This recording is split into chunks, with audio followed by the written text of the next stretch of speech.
Hey there, welcome to Board Game Hot Takes, the podcast where we give our immediate reactions to the hottest board games just minutes after playing them. My name's Tim. This is Adam. And I'm Jen. And we're going to give our hot takes on a couple games that we just finished playing, the Quacks of Quedlinburg and Cubitos.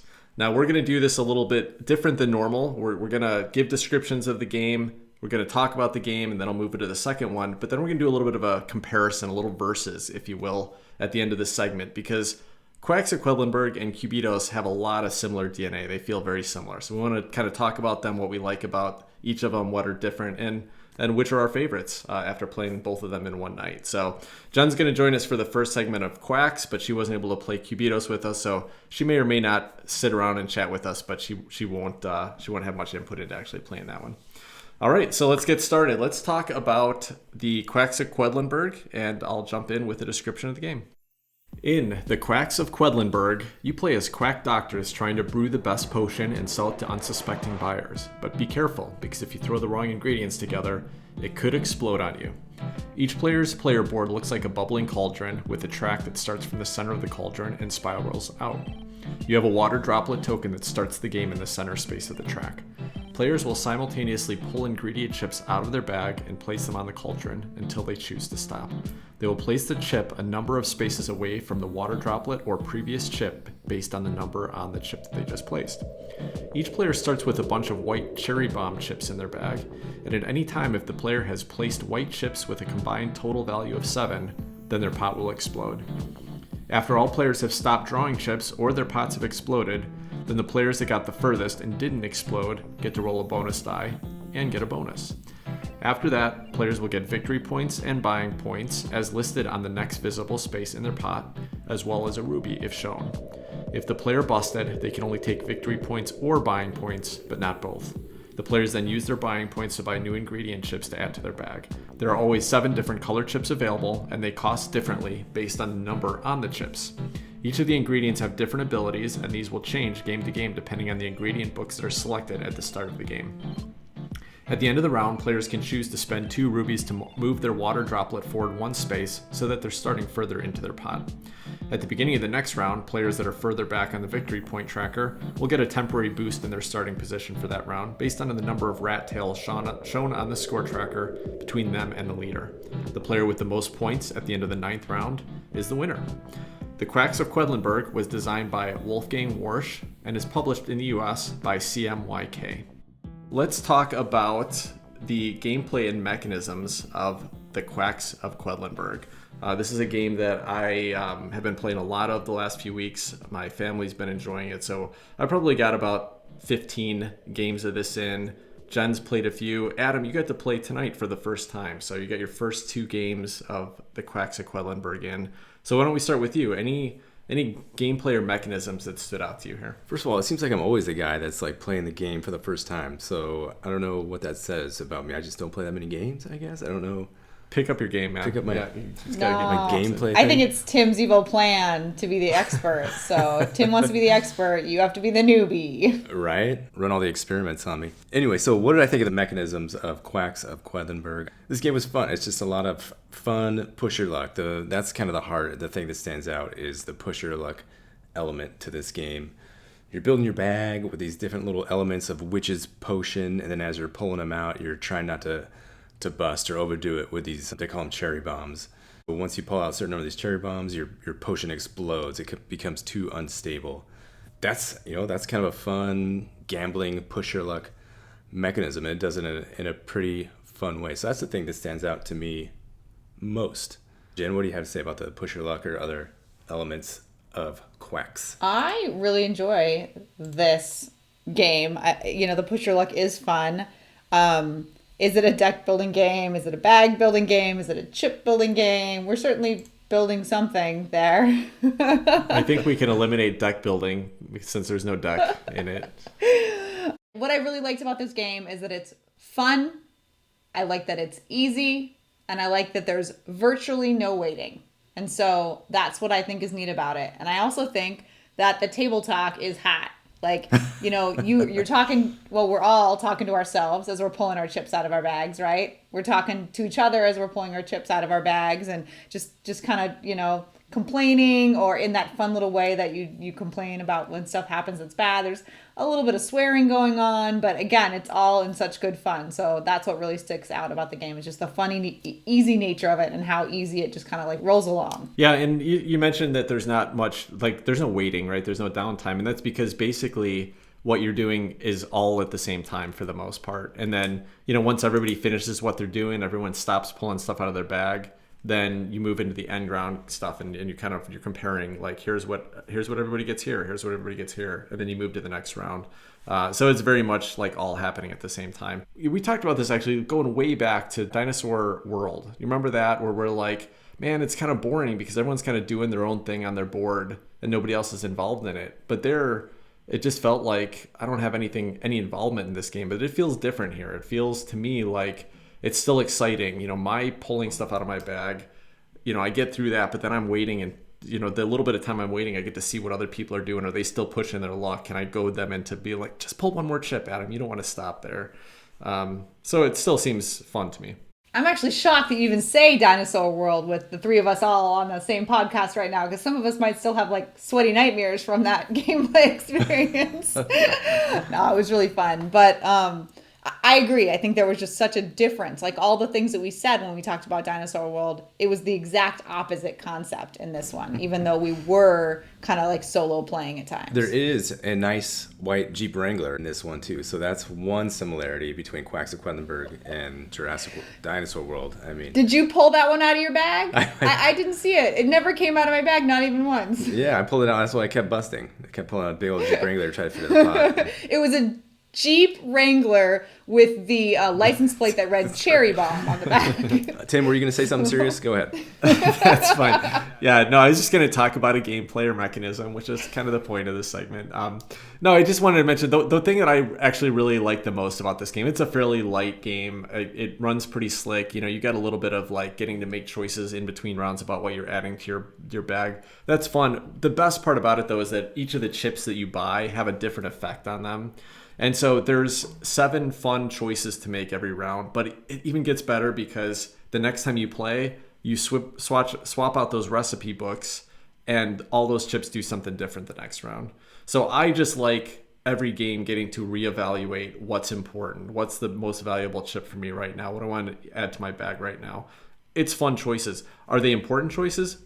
Probably not that important. Mostly you buy what's the most expensive chip that you can afford. And that, or 2 chips that kind of fit into that price range or whatever. And who knows if you're ever going to see it. So does it actually matter that much? Probably not.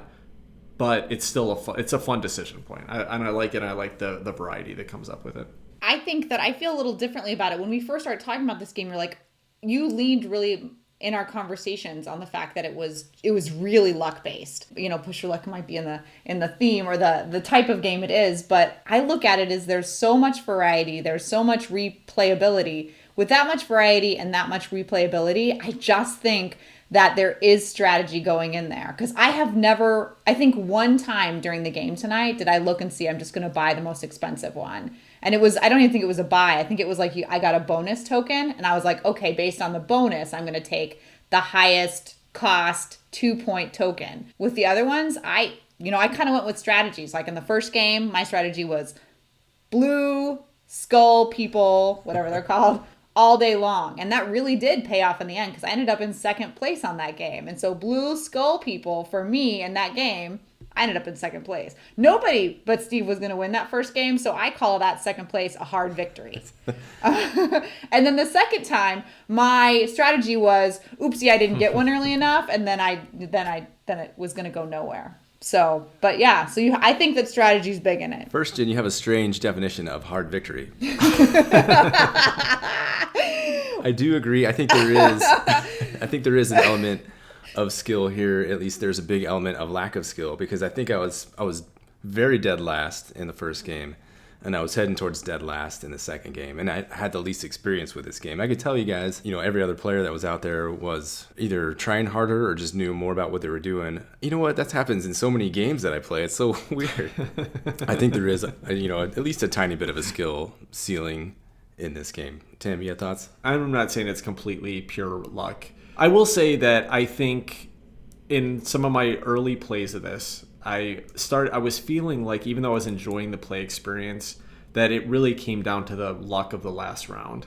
Where you could be 4, 6, 8 points ahead of somebody else, and if they just you busted, or they managed to keep pulling because they had some early low white draws, like low cherry bomb draws, then they're gonna win, and it just comes down to the last round. But the reality is, you're kind of setting yourself up for the last round the whole game, whether it's getting a little bit of extra points throughout, or getting making sure your flask is set up for some extra victory, or saving up some rubies. So there's a lot of luck here, and you kind of have to go into it knowing that you could just lose this game based on a terrible draw. I played with Jen and Danielle a couple nights ago, and what happened in the very last round, we were pretty close in points, and I'm not saying that I would have done much better, but I literally just drew out all cherry bombs. I flipped over my flask when my 3-point cherry bomb came up, and I shuffled my bag, and I drew my 3-point cherry bomb again. And I literally just drew cherry bombs in the last round of the game when I had like 23 chips in my bag. That clearly was just luck, but that's okay. I didn't even care. It was hilarious that it happened to me. And the game is short enough. It's like a 45-minute game with 3 or 4 people, that it's just not that big of a deal. But it's going to happen sometimes. On the other hand, you're setting yourself up. You got some choices to make, and it's fun. They're fun choices. So, and I'm good with it. I like just the constant dopamine hits that you're getting every time you're pulling a chip out. Oh, it wasn't a cherry bomb. Yeah, it was that 4 blue. Now I get to look at something else. There's just like a lot of exciting moments in the game. There's frustrating moments, but it's just a fun experience. This does have that fun like lottery or bingo kind of feel to it, where you're going in this huge bucket of ping pong balls or bucket of chips and pulling out something, and oh, look, I got this. Now I get to put this on my board. So that's kind of a neat little mechanism. And then the other thing I was going to talk about was kind of seeing how far everybody fills up their pot. And you're like, oh, Jen's at 14, 15. Now, shoot, I better just try to draw one more so I can roll that stupid little dice that doesn't really matter. But just that little bonus for getting the furthest along with your ingredients and being able to roll that dice if you have the most, pot points, is just enough to like make you want to push your luck probably more than you should sometimes. So I think that's pretty neat. What do you think about that last round, where at the end of the last round you're supposed to all draw your chips out at the same time, so that you can't watch what other people are doing, and you're kind of forced to guess whether you should push or bust? You've only gotten to play a couple times, Adam, but do you feel like that last round is worth the extra time it takes for the payoff? I thought it was so cheesy and so fun and climactic. I freaking loved it. I thought, how were you like counting? You were counting to 3 every time. Okay, nobody move. Okay, 1, 2, 3, pull. And we were all like looking at our dumb, and you could hear everybody's reaction. Oh, or yes. So I thought that was pretty fun. That was really fun. Yeah, I think they actually say in the rule book you can use a variant where you do that every round, but obviously it would slow the game down quite a bit. But I like that it's in the last round because it's so important, and that's the round where if you're behind in points, you just got to push your luck. You just got to get to a certain point. You can't wait to see if somebody else stopped at 14 and I need to get to 21 to win. You kind of have to just keep going until you feel like, maybe I have a chance at this point. So it kind of makes the whole end still feel tense. I'd be curious to see if there is people that do adopt that rule, because from the very beginning, that's the one piece that didn't connect completely for me. I thought that, yeah, I can look over at his board. I can look over at her board, especially when we're playing in person. And so I can decide if I'm going to push my luck or not. And yeah, that's an extra aspect of gameplay, so you can look at it that way. But it did feel a teeny little bit like cheating. And I don't like that feeling. I mean, that... So that's why I love playing with Danielle and Tim so much, and everybody on this podcast too, but it's just my in-person people, is because like we will literally go back 3 steps on our own and be like, oh my gosh, you guys, I totally screwed something up back then, right? And we will, like, all of us are self-correctors in that way. So like we're the most moral and ethical game players you've ever met in your entire life. So yeah, I don't know. I'd really like to talk with someone who maybe had played that way, gets a kick out of playing that way, because it felt like the natural tendency for me that we should do that 1, 2, 3 on every single round. But I do see that it would slow it down, and I do also appreciate the swiftness of the game. Yeah. What do you guys think about the rat tails mechanism, the concept that if somebody is further ahead, then you get a few extra bumps in your potion pot every time? And I have a reason to ask about that. But Adam, this was your first game. What did you think of that mechanism? I think it was good. It was a nice catch-up mechanism. if Steve had pretty much a runaway lead starting out from, I don't know, round 2 or 3, he was way up there. So it helped. It kept me, who was in dead last, like in the game and involved. And I was like, oh, cool, I get this little bump up. And then there was, of course, that magic card at the end that said I got bonus points for all the rat tails that I was using in this round. So it's a nice way to keep, a nice courtesy prize, honorable mention for the guy that's struggling along in last place there. I thought it was nice. I'll take the pity points anytime, sure. Pity points for the King of Rat Tails. He gave himself a title, which I thought made it really fun. So again, the theme really coming through and, finding a new way to laugh or enjoy in the moment. I like the Rat Tails because, like you said, it does keep it closer.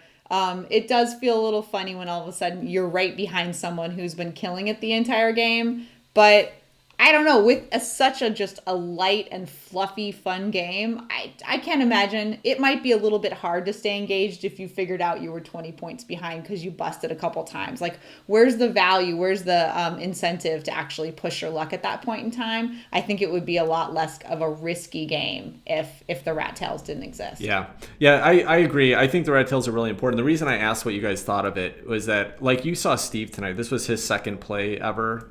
He only played one of the 2 games with us tonight of Quacks. And in his second play, he had quite a good lead. Like, he scored better than anyone I've ever seen playing just the base game. I'm not sure. I probably taught something wrong. He probably cheated or something. I don't know how he got so far ahead. But, he was frustrated like the last few rounds where, he had a nice lead. He'd worked his way up, and then we'd do Rat Tails, and we all get like a 5 space start to catch up to him. And he's like, oh, these Rat Tails are so stupid. And the same thing happened with my wife. I think the second time we played, she had a pretty good lead most of the game, and I kept getting Rat Tails and catching up to her. She's like, oh, this game is, why, like, what's the point of me doing anything? I got these Rat Tails. And we played with another friend who had a nice lead, and then in the last round, everybody got a bunch of Rat Tails, and he ended up losing by 1 point or by the tiebreaker or something. And so when people are in the lead, the Rat Tails feel cheap. But I can tell you that every time somebody's then played again and then got the benefit of the Rat Tails, they're like, okay, now it makes sense. Because it is pretty heavy luck and you can just get a bad couple draws, it's the only way to make, like you said, Adam, the only way to make you feel like you're still a part of the game, or I think Jen said that. So I think it's really important. I think if they didn't have that mechanism, it could be just a really, frustrating and like not fun game for people a lot of the time. So it's a good thing that they added it. Wolfgang Warsch, I think, did some pretty fascinating things on the design here that feel like unique and ahead of their time. All right, so let's jump into the production of the Quacks of Quedlinburg. Jen, you played this in person. Adam, you've only played it on online tonight. We played it on Tabletop Simulator. But Jen, anything on the production that stands out to you? Well, playing it online, I would say that the cool thing was the pot was actually bubbling. That was like the first thing that came out of my mouth. I was so excited to see it actually physically moving. So that added just like a fun piece to it. This was just really quick. So this was on Tabletop Simulator. I don't even know if this is it's probably not an official mod or anything like that. So don't count on getting that with whatever online experience you get here. Yeah, that doesn't exist in the normal production. Well, it bubbled for us tonight and it totally made it fun. So yay for whatever we did and however it happened. And also it goes poof and it explodes. So you could like press a button and psh. And so my thought based on that, as I was sitting there watching Adam, it happened to Adam, and then it did end up happening to me as well. I think they should sell like a little smoke machine with the actual physical one. So when your pot explodes, you have to press the button and then like poof, smoke comes out or glitter or something terrible. It's Tim's house that I normally play at. So totally, I think that we should make it a glitter machine, right? I need to invest in some dry ice for game night now. Yes, that sounds awesome. I think that the big disappointment was that there was just, where were the ducks, right? Like, where was the quacking that was involved? I think that, when you first sold it to me, I definitely thought there was going to be ducks. But now that I understand the backstory, I appreciate it a little more. Adam, what do you think about the production of Quacks of Quedlinburg? Yeah, I can't comment too much on the physical production, so I'll leave that to you, Tim. But the TTS mod was a nice one. Jen said it all. Bubbly pots were cute. The little explosion things were cool. So that's all I have to say. So for the physical production, I mean, just, this is not a very pretty game. The artwork is not great for me, like it's just kind of comical, like pretty cute art, but it's not something that would have drawn me to it. The production, it's all just thin cardboard, player boards and shits and everything. I did buy the Board Game Geek Up bits for this, which are awesome. So, they're expensive. It's definitely a luxury. It costs more than the price of the game to buy these little plastic or resin bits to go in there, but man, that makes it so much better. But it's fine. The bags you draw out of, I guess they hold up. They haven't fallen apart yet, so it's got that going for it. I like the upgraded components you have. They feel awesome in my fingers. We all make a lot of noise at the table, and we all insist on really shuffling that bag before we pull them out. And so the noise is fulfilling. Like tonight, that was one of the things. I guess I didn't have my volume up loud enough. And Steve's like, oh yeah, when you press shuffle, you can hear it. I was like, I can't hear anything. And it is completely not satisfying. So yeah, the physical component, again, the upgraded one that you have is really enjoyable. Just take one home and hold it. It's kind of like those little rocks. The river pebbles, yeah. Everdell. That's how satisfying those little chips are. So going back to that, we can go ahead and send some of those to Adam in the mail, right? Maybe we don't have to disinfect them or bleach wipe them because we're a little bit further along at this point in time, but we'll send them to him in the mail so he can figure out what they feel like. That's a deep cut, Jen, and nobody's going to know what the heck you're talking about. We know. Nobody else has listened to us long enough to have gotten those. I think it's great, Tim. So. All right, well, let's talk about moments in the gameplay tonight. Were there any moments that stood out to you guys, good or bad? I'll start with this one. This game is always full of fun moments. It's either that okay, here's a moment that stood out to me. And Adam is sitting there. He's got 11 chips left in his bag. The 3 is in there, though. And he's like, you know what? I can pull again because there's no way I'm going to pull that 3 cherry bomb out of my bag. And then he pulled the 3 cherry bomb out of his bag, and it exploded on him. And that stuff happens all the time. That's where the push your luck fun is in here. And it feels all the time like there's no way that I could bust right here. It's easy. It's very safe for me to push my luck. And then you pull that one white chip that you don't want to out of there. So to me, it's just full of fun moments like that all the time. Either the shocks of like, oh, that never should have happened. Or, yes, I just got that 4 chip of something that just doubled. And now I've got like we were playing the expansion, not from tonight, but Jen and I were playing the expansion a couple weeks ago. And there was one that let you play the Mandrake, and then you can essentially double the chip that comes after it. Maybe Danielle was playing with me. Anyway, and then we drew the 6 pumpkin out. So basically, you played this 1-4 chip, then you drew the right chip out, and it's 12 more movement forward after that. Sometimes they're just those amazing, fun moments where things just come together, and it's just fun. It's got so many of those little moments. So anyway, Adam, what about you? First plays tonight. Any moments that stood out to you? Yeah, Tim, like you're saying, I think I had another draw aside from getting my 3 cherry bomb when I had 11 tokens in there. I had another draw that was just all cherry bombs in a row, and I went straight to bust. So that was just another oh my, I can't believe this is happening. Ultimate frustration and pity party for myself. Yeah, this game has the high highs and the low lows. All right, Jen, what about you? Any moments that stood out? It was just kind of a fun overall. I will say that tonight, one of the books that I really enjoy it's the Blue Skeleton Faces. If you pull out a 1, a 2, or a 4, you immediately get to pull 1, 2, or 4 chips out of your bag, look at them, evaluate them, and decide which one you want to play next for free, and or just put them all back in your bag. And I adore that one, especially in the 4-point one. And then it was either during the second to last round. It might have been in the actual last round when we were counting to 3, which is why we all kind of had to stop moving so much. Because then, I was bonusing upon bonusing upon bonusing. And that was just really exciting because I moved then significantly up the track, as well as just getting the opportunity to pull stuff, quote unquote, for free, where everyone else was waiting for the infamous 3 count in order to put their next chip out. So that felt in my body probably felt like the best part of it. Those blue chips, that one book, it's just great. Yeah, man, you killed it. You had so many blue chips in there. You were going nuts on that one that time. And at the same time, while you're doing that, Steve was pulling all 4 yellow chips. Somehow he had 15 4-point yellow chips in his bag, so he still ended up getting to the end of his pot. It's crazy. I think we all feel the same way about gameplay. Something wasn't kosher about that play. I wasn't watching close enough. Yeah. I don't think it definitely wasn't intentional, but it was whoa, buddy, that is just some awesome stuff that none of us saw coming. All right, well, let's jump into the last question, and that is, would you request to play this game again? So, Jen, why don't you start? Yes, and I've been asking to play it a lot lately because it's nice and light and fluffy, and it's been busy at work and stuff like that. And so I've just really appreciated the fact that we could sit down, play a 40-minute game, or maybe play two quick games, and just laugh and connect and be able to talk, even though it's nonstop movement in that sense. And so for me, it's just checking all the boxes of exactly what right now in my life I need a gameplay experience to be. So yay for Quack Ducks, or no, yay for Quacks. Right on. I'll jump in next. This is a surprisingly perfect fit for me. I normally don't like games of this weight, and I looked at my entire collection of games that play within 45 minutes that have a rules set that are about this weight. I always like playing it. I'm always looking forward to it. I ask my family if they want to play it. I ask Jen. I'm introducing it to new friends. This is a game that I absolutely love, and it just doesn't seem like it would be a great fit for me. So for me, a game of this weight, a game of the complexity it's got, which is fairly light, fairly easy to teach, very heavy luck based.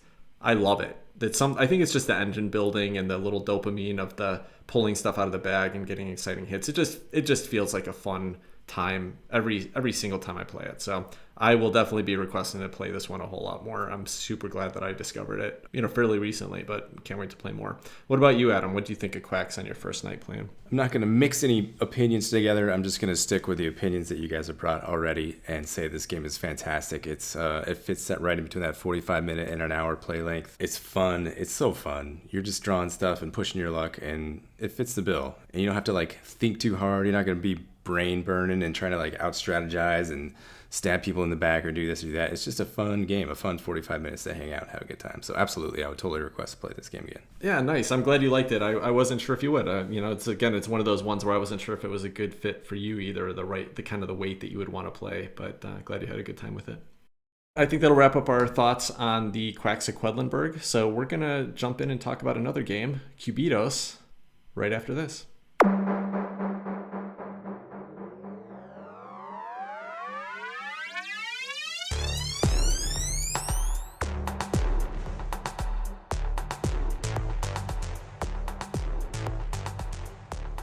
In Cubitos, you are one of 4 animals trying to win a race through a quirky world where everything is cube-shaped. Each player starts with 9 starter dice that either display 1 coin, 1 foot, or blank sides. In a round, you'll move 9 dice to the roll section of your player board and roll them, and if a non-blank face is showing, you'll move that to the active section on your player board. You can keep re-rolling any of the dice that showed blank faces, but once you have 3 active dice, if all of the remaining dice that you roll are blank, you'll bust and won't get any of the benefits on the dice, but will move up a fan track that may give you some credits to spend or increase the number of dice you can roll in a turn. If you stop rolling before you bust, then you activate all of the active dice, which will either move you around the racetrack or give you coins or credits that you can spend to add more dice to the discard section of your player mat. Any active dice that you had will then be moved to your discard. Everyone then starts the next round, but if they don't have enough dice in the draw section of their player mat, they'll move all of their discard dice over to draw and fill in their remaining roll dice. The dice that can be purchased each have different faces and abilities, and the abilities will change every game depending on which set of dice ability cards that are chosen for that game. As players are moving around the board, there are some bonuses that can be picked up if a player ends their turn on a bonus space. These may include additional credits, the ability to add dice, or the ability to remove dice from their pool. The game ends in the round that a player crosses the finish line. If multiple players cross the finish line, the player that was able to move the furthest past the finish line is the winner. Cubitos was designed by John D. Clare and is published by AEG. All right, so let's talk about Cubitos. Let's jump in with the gameplay and mechanisms. Adam, this was your first play again tonight on Cubitos. So what did you think of this little Quacks of Quedlinburg clone? Oh man, this game was great. You got handfuls of dice and you're just chucking dice around. Again, it's another kind of press your luck race car game, or not a race car game. You're just racing your little dude around this little field in, I don't know, is it like somewhere in Switzerland or something? The box cover would suggest there's a bunch of Matterhorns around and do a race. I don't think it's set in Switzerland. I just think one of the dice is a cheese with lederhosen. And for some there you reason. go. Or else what could it be then? It has to be in Switzerland. but all the other dice are from completely different other places. Anyway, I thought it was quirky and fun and just a great little game. Well, I don't know, what did you think about it? I'll talk about the mechanisms a little bit. This does feel so much like Quacks of Quedlinburg, which is why we wanted to talk about both of them tonight. They're both push your luck. They're both, variable choices when you're buying from the market. There's a lot of things that feel very similar about it, but it does feel a little different. From a mechanism perspective, I think it's interesting that it's a race game. It's interesting that the way the game ends is just by getting around the track. And there's a lot of different paths to take. I've only played so far. We played tonight, and I've played one other time. Both times I played with the one starter map, and there's 4 maps that come in the box. And that map is pretty interesting because there are bonus spaces all around the edges, but if you want to go quicker, you can stick to the middle and not get the bonuses for it. So it's fun that there's pretty good choices just in the racing part on that alone. So that's my first thing on mechanisms. Just the race itself is kind of a fun experience. Agreed. Yeah, there's all the bonus points. I think you said already, the bonus stuff around the outer parts of the track, so you can go the quote-unquote slow way and maybe build your dice pool to get more little footprints on the way you move in this game. So yeah, I thought the maps are cool, and I do like that it's a race game and you have to pay attention to what the other people are doing, and it's not just 6 rounds and the game's over. So I like that little racing mechanism for sure. Yeah, one of the bonus points that's on the maps, at least again the first map we played with, I assume it's on other ones as well, is a way to get rid of a dice out of your dice pool, which is very reminiscent of the culling mechanism of deck building type of games. As you're building up dice in your pool, you can really hone it in. You can make it stronger by adding those better dice and getting rid of the cheap ones. So yeah, very much a culling mechanism out of deck building, but I think it works well that you kind of have to focus on that on the map. You have to look for those spaces and try to hit them. Otherwise you can end up with just a bunch of crappy dice by the end of the game. This game and Quacks both feel like they kind of have that deck buildery kind of feel where you have to consider probability and you're building up your pool, culling your dice pool, and okay, so I rolled 12 dice and these 3 were hits, so those go over to the ones I'm going to use. I have 9 dice left. Do I want to re-roll those and hope that I get some hits on those, and how many of those dice faces have successful hits? So it's a different little mathematical model than like a deck builder. It's cool. It's just a different way of looking at chance in a game, which I enjoy the way they do it here. Now, what did you think about the actual dice, kind of the movement of the dice around the different segments? Basically, everybody starts with 9 dice in their draw spot, and then you move the 9 dice, because you can start by rolling 9 dice. You move it to the roll area, and then when you roll, if it's got a dice face on it, then you move it to the active area, and then we're done using it, you move it to the discard area. And then once you can't draw enough out of the draw space, then you got to move them back over from the discard area back to the roll. So there's a little bit of fiddliness with going through that whole process. How did that feel to you on your first play? It's a little tricky for the first 2 rounds or something, but then it makes sense because there are some of the dice powers kind of play with that whole mechanism too. They say, okay, if you roll these, if you say you have 10 dice in your hand, you roll them all, you can get a dice that says, oh, if you have 3 more dice still left in your draw pool, you can roll those right away. So it's like you got your hand limit is up to 13 in a way. So you got 3 extra dice to roll at no risk, and then those extra 3 dice enter your pool. So I really like how some of the dice themselves play with that whole mechanism of your kind of dice management, your dice pool management. That was just interesting as a new puzzle for my brain to think about. What do you think? It's a little fiddly, or what do you think about it? That's the main reason I asked about it. Is so I taught this game to my wife and daughter. They both found that keeping track of where my dice are supposed to go now. When do I put them back over from the discard pile over to the active area? I felt like I was having to run all 3 of us doing that because they weren't able to wrap their brains around. I was on one play. But it was enough from that fiddliness and that kind of just effort of trying to keep track of where everything goes that my wife's not really interested in playing again, which I think I'll convince her. And I think she'll probably, once she kind of gets the hang of it, she'll probably be fine with it. But on a first play, it was very it felt really strange to her. And even to me on my first play, I felt like a lot of the time I was like, wait a second, these dice go here.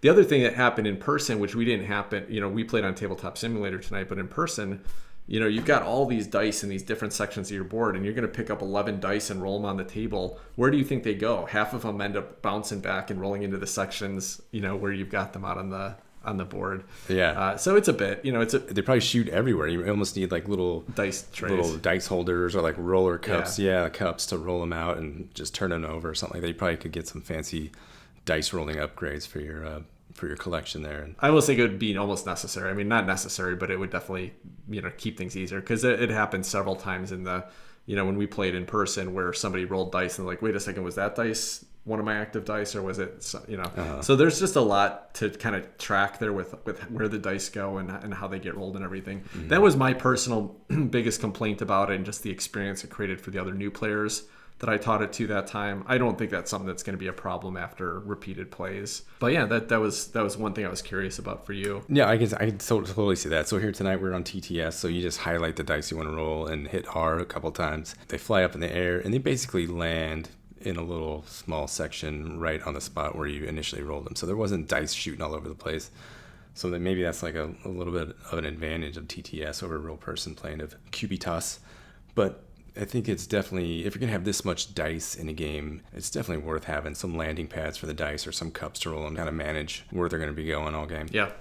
Cool. So there was another mechanism that's kind of interesting here. It's called the fan track. The idea in this game, which is a little different than Quacks. In Quacks, if you bust, then you just give up one of the two benefits. Either you don't get scoring or you don't get to buy that round. In this game, you don't get the benefit of any of your dice if you bust, but you move up this fan track. And the fan track has kind of escalating benefits over the course of the game, which is pretty interesting, because some of the benefits just give you some of those credits, which allow you to buy stuff in any future turn. But then some of them also give you extra dice to roll over the course of the game. That was pretty interesting. Like this game that we played tonight, I never got up the fan track. I think I busted once, so I moved one space on the fan track. And so I never got to increase my hand size. But I think you had like 11 dice you were rolling by default, and then sometimes you'd be behind us, those red ropes, kind of like the rat tails and Quacks. But if you're behind the red ropes, then you get to roll extra dice. So you were rolling like 14 dice to my 9 dice by the end of the game. So kind of fun, just another addition to the catch-up mechanism that Quacks has with the rat tails. Right, it's supposed to be another catch-up mechanism, but I think I caught up a little, but again finished well in last place on this one too. But I like that little fan track. It doesn't make you feel too horrible if you bust, because you get to move up that fan track. And then of course there's other spots on the board, on the racetrack board, that let you move up that fan track too. So I was able to pick up 2 little purple hands that let you increase your dice pool size. So that was nice. And I was getting a little catch-up mechanism, so up to a couple extra dice every roll too, which was nice. And I want to go back, Tim, to something you were saying about the potential fiddliness. So tonight we did Cubitos first, and I feel like the rules clicked pretty quickly. And then we went over to Quacks, and I was like, man, these rules are way crazier than Cubitos. For me, the Quacks almost felt a little bit fiddlier, and I was like, what? I have to do a potion, then I have to go to this marketplace, and then I can fill up my pot, and then it has to like spiral this way, and then there was all these like crazy rules, whereas Cubitos I felt like just made a lot more sense to me. And I wonder if that's just a function of learning one before the other one. Like maybe I would have felt the other way had I learned Quacks first. Overall, like looking back at it with 5 minutes of reflection after playing both these games, I think they're both relatively very light rules, and after 1 or 2 plays there's not going to be any issues remembering how they work. The rules are just simple and they get out of the way, and you get to have fun playing the game. So you still thinking it's pretty fiddly, or for the Cubitos dice rolling thing, or just mostly the dice like flying all over the place? Yeah, no, it was interesting. Like, so tonight the teach was really easy. You guys didn't seem to have any trouble tracking your dice. So teaching you guys tonight was super smooth. You guys got right into it. You seemed to be enjoying it. Totally different experience than how my wife and my daughter felt. My daughter's 9 years old, so it's not surprising that she struggled a little bit with it. Danielle just didn't get the fun experience from it.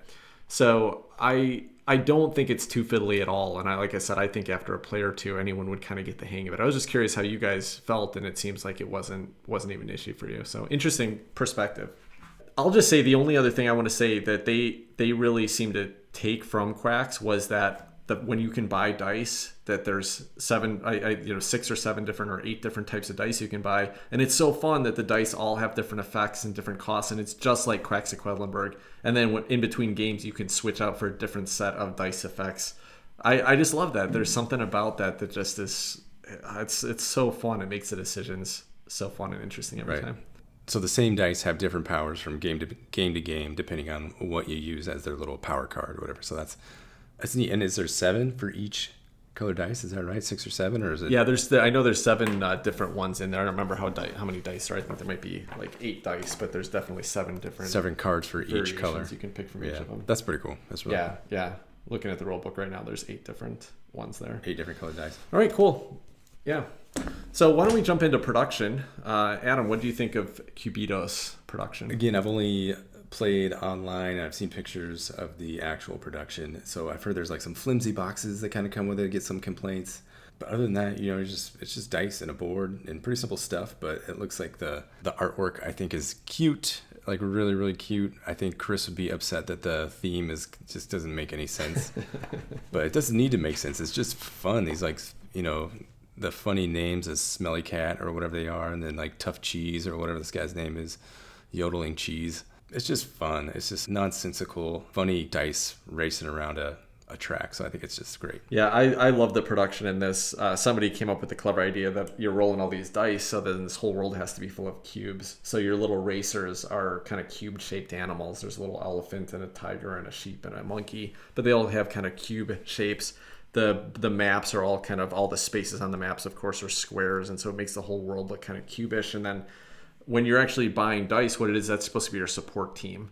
So your support team is kind of out there cheering you on and helping you out. And so you're buying these dice, but each of the dice has a card that represents them, each of the colors of dice. And you were talking about the Smelly Cat and the big cheese, they all have totally bizarre, cute, pictures on them, really nice, bright colored artwork. And the cheese is this cubic cheese, but he's wearing lederhosen for some reason.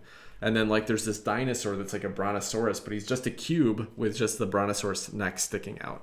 The cat one is just like a cat stuffed in a little plastic bin. You know how cats like to get in little boxes into little cube shapes. Anyway, it's just, the art is adorable. The whole concept of it is just quirky and fun. So from an artwork and just a presentation perspective, this game looks beautiful on the table. It's just so many colors. It's bright. I love this type of production. So I think from just kind of that visible perspective of it, it's great.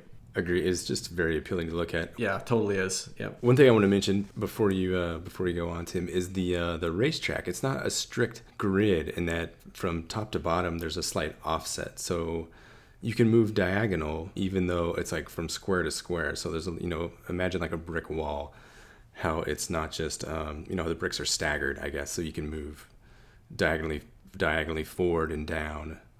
As opposed to just down and then forward. So I like how the racetrack is kind of laid out like that. It's nice for movement. Yeah, it's clever because it means that going sideways isn't necessarily just a sideways movement. You can still be kind of moving forward at an angle no matter which direction you're coming from. Yeah, exactly.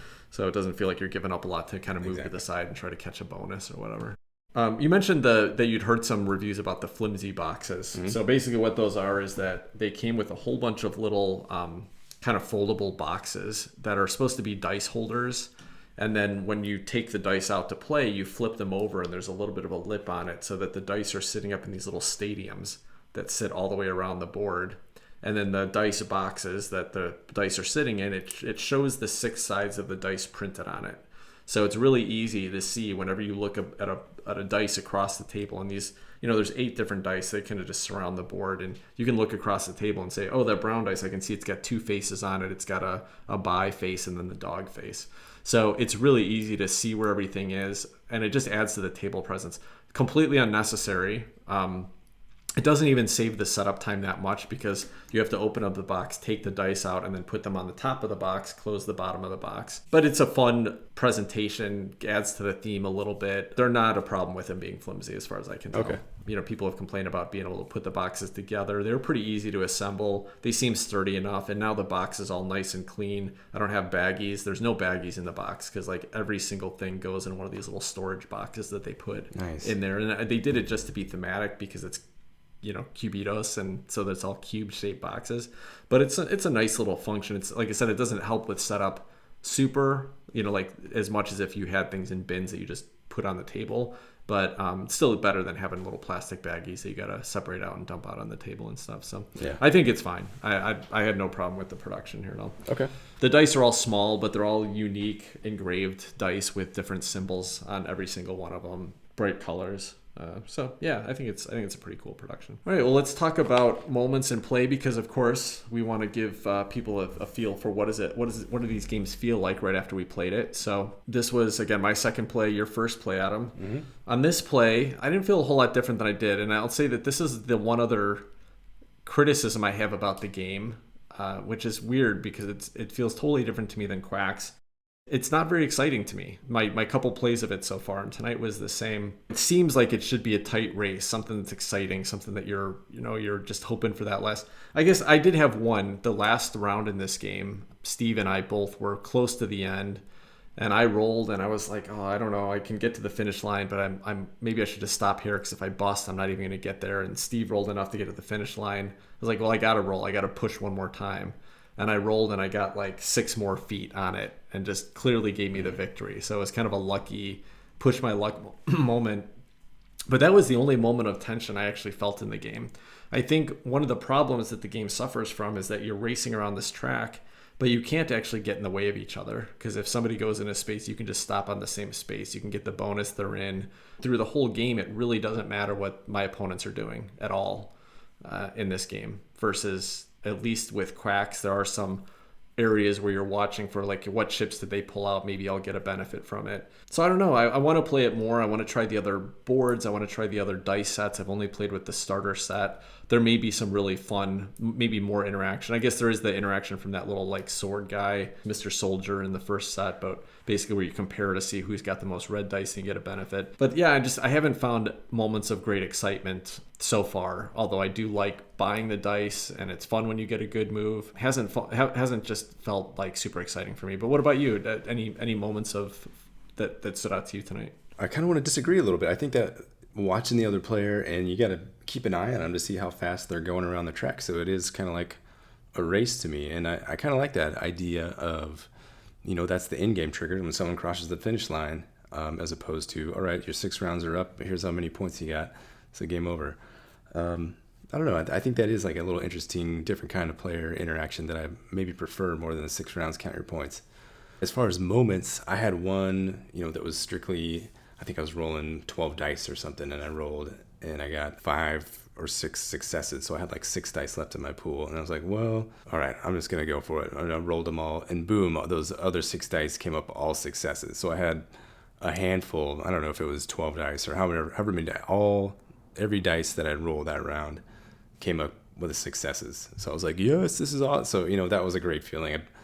I hit the jackpot, and I got to do all this stuff and move a bunch of stuff and buy some stuff, and still got me last place. But it was fun. It was super fun. So that was kind of my kind of favorite moment of the game there. And then, like you said, Tim, when you were finishing up and Steve was hot on your tail, you're like, well, I gotta roll again. Like, this is it. This is the end of the game, because if I don't roll again, Steve's gonna cross the finish line ahead of me. And you did roll, and you knocked it out of the park with your little 6 stinky cat feet or whatever they were, getting you across the finish line way in front of Steve. So that was kind of fun to see too. Yeah, right on. Cool. Yeah, now that you're mentioning that, there were some moments, like even that moment where I had to roll just to make sure I won. I got that dinosaur die, which is the one that only has 1 face on it. But if you get it, it's got 4 feet on it. And so that happened to be one of the ones that I rolled that time and got 1 out of 6 chance of actually hitting that face. And I got it, and probably was, made sure that Steve couldn't roll more and get past me. Yeah, there's moments here. I'm excited to try it more. Like on a first couple plays, to me, it wasn't exciting. You and Steve were both raving about it. During the game and after, you're like, man, this game is super fun. I bet this is a great time to play in person. Steve was like, yeah, I've got to go buy this game now. Can I pick this up now? Yeah. I just didn't have quite as exciting a play as my first couple, but I want to play it some more. I want to get into some of the other dice and see how it goes. I think this would be so fun. You just put like, the 3 of us are playing. We all put $1 in for each round or something, and then so the winner takes the $3, and then you play the next series, and everybody puts in $1. Oh man, if you did that, and you're like, just going at each other, trying to win a little race around this track with these dumb dice, it'd make it so fun and so much more up the level of intensity and hilarity and trash talking. I think that'd be great. There you go. We need to add more financial financial stakes for for any games. We got to find a way to gang up on Chris and get our picks back, or some way to make him feel bad about it. crushing us at Star Realms. All right, sounds good. Well, let's jump into our final thoughts here. And would you request to play the game again? And I'll just start because I was just talking about it. Yeah, I want to. I want to play it some more and experience. It's obviously a game that has some fun to be discovered. And because there's so much to discover, because there's so many different dice sets to play with and different maps, I just feel like there's potentially completely different game experiences that are going to come out of different sets. So I definitely want to dig in, try it out some more. Now, if I keep feeling the way I have on my first couple plays, this is probably not a game that's going to stick around for me. But I want to try it some more. I want to see if there's more fresh experiences to come out of the box. So yeah, I'll be requesting to play it some more. We'll see how much longer that lasts though. What about you? I definitely want to play this again. So if this game gets, sours for you, hold on to it and I'll happily buy it off you. I was considering buying it before we played tonight, and now I'm leaning towards buying it a little more. Just all the dice. I want to get those in my hand and shake them around and have them explode on the table and collect them all up and see which ones were successes and not. And do I want to re-roll again? It just is fun, and just the theme is quirky. I feel like I could get my daughter into this without too much effort. If nothing else, just have her like playing with all these different dice and rolling them around and moving the little guy around the track. And we'll figure out some rules that will work for both of us. So yeah, I definitely want to play this game again very much. All right, right on. Sounds good. Well, let's jump into kind of a unique segment tonight. Because these games were so close, I thought it makes sense. Let's really just kind of do a face-off. Quacks of Quedlinburg versus Cubitos. Do it. Which one would win in a fight? So we'll keep this pretty nice and short, but Adam, out of the two, you played them both for the first time tonight. Which was your favorite of the two? Which one, if we had to fire one of them, which one would we fire? Which one would we keep? I think I'm going to fire Quacks, and I'm going to hire Cubitos, maybe give him a promotion and then some nice benefits to keep him around. The game was pretty fun for me. The color is just one thing. The vibrancy, maybe just that alone would do it for me. And then by the time we got to Quacks, I was just like, what? These rules are just kind of weird. I just want to roll some more cubes and move my guy around the track. So that's where I'm at right now. Both games, having said that, both games I think are great. But yeah, Cubitos is a little tougher. I think he's got the edge in the fight in the octagon or whatever. What about you, Tim? Which one are you keeping around? Which one is going to get thrown out? Yeah, this is so hard because if you'd asked me this before playing Cubitos, I would have said this game is going to win. It's going to be the one. I love the production of it. I love the vibrancy, the colors. I love the concept. I love the concept of the race. Like from a thematic perspective, this is so much more interesting than just tracking points around a board. Like pulling ingredients out of a bag, putting them on a pot, and then I got some points. Like that's just not as fun as, yeah, I just moved around the board. I'm moving quickly. But for some reason, the feeling of the gameplay experience to me has not met my expectations. It hasn't brought the joy that Quacks has brought to me so far. In every single game of Quacks, I've enjoyed it. I know that it's a ton of luck. I know that there's not much, there's not much at stakes. There's not much I can really do to dictate my game, but I still have fun every single round, every single pull out of the bag. And I definitely have had more fun playing Quacks than I've had playing Cubitos. So for me, Quacks gets the promotion, and Cubitos, it's maybe it just wasn't the right job for them. They need to move on and find something else. That being said, like I said, I think they're both. I think clearly John D. Clare, the designer of Cubitos, must have played Quacks of Quedlinburg when he was designing this game. Like it's got so many elements that feel just like Quacks. And he took some of the best parts of it. I don't know why it hasn't really hit with me yet. I definitely will play it some more, and maybe my mind will shift on that. Both fun games, but Quacks for me. Yeah, I wonder if it's a function of, so you have your group there in Phoenix, and it seems like they all love Quacks of Quedlinburg, and it's a big hit for them. So I'm sure that whole atmosphere, and then when it didn't necessarily land with your wife and daughter, yeah, that could be like kind of a downer and be like, well, okay. And then, I don't know, I feel like if you were playing this game with Steve and I in person and we were getting all rowdy and stuff, maybe it would have had a different effect on you, but who knows? Totally. Yeah, that absolutely can happen. We definitely have a slot for Cubitos over here at Adam Industries. All right, sounds good. Well, I think we took that analogy far enough. If you like what you heard about Cubitos tonight or Quacks of Quedlinburg, maybe check them out. Obviously, everybody here had a good time playing them tonight. All right, well, I think that'll wrap up the podcast tonight. If you'd like to talk to us about the games we were talking about or give us your thoughts on them, feel free to reach out on social media. Otherwise, take care, everybody. Bye-bye. Thanks for having me.